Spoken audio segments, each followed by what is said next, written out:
difficult issues put forward because of what has happened in Charleston. It's a horrible tragedy, and now in the wake of it, as a presidential campaign starts to gain steam, conversations about race, about guns, and about the Confederate flag, which has come up again and again and again in national politics, as it has been a huge issue in the state.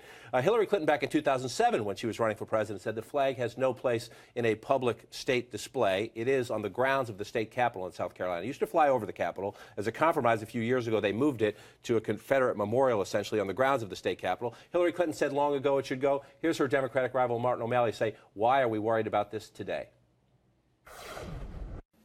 If the families of Charleston can forgive, can let go of their anger, is it really too much to ask the state government officials of South Carolina to retire the Confederate flag to a museum?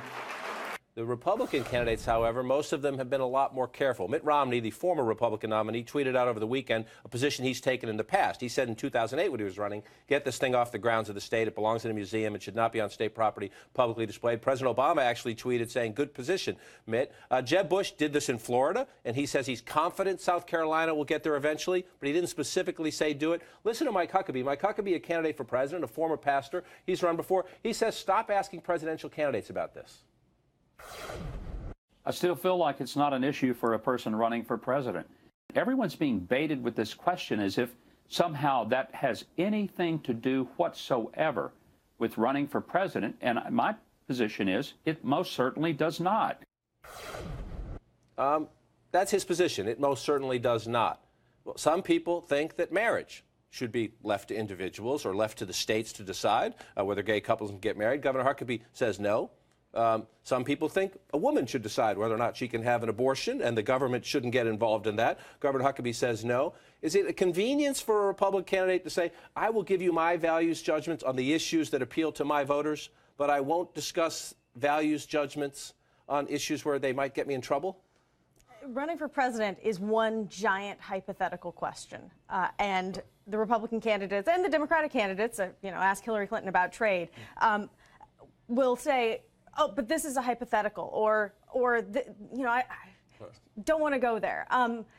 There is a certain level of convenience. There is also, I think, some of these candidates feel like they are being set up.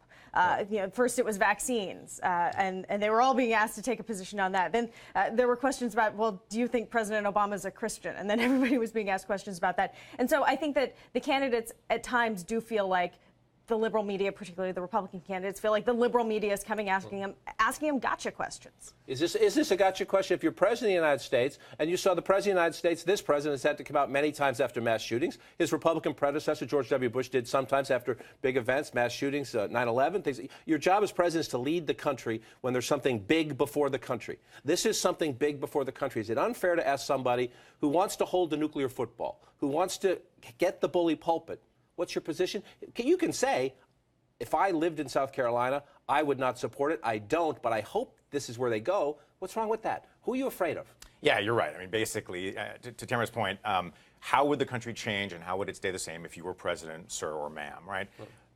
It's time for politicians to retire the term gotcha question when what they mean is it's an uncomfortable question that I would prefer not to answer. And you're seeing a lot of these folks focus on the mechanism, which is, no one's saying that if you become president, you will somehow issue an executive order that will ban the Confederate flag. That's not the issue here. The point is, are your personal values, are those consistent with flying that flag on state property next to the Capitol? I don't think it's a gotcha question at all. If you are a leadership figure to somebody who might live in that state, yes, this is a decision for South Carolina to make, and a number of Republican politicians have said, give us a little space, we hope to finally get here. This has been a tough process over many years, give us a little space, but it's a perfectly fair question of somebody running for president. What do you think? What would you do? What's your advice to your supporters in South Carolina?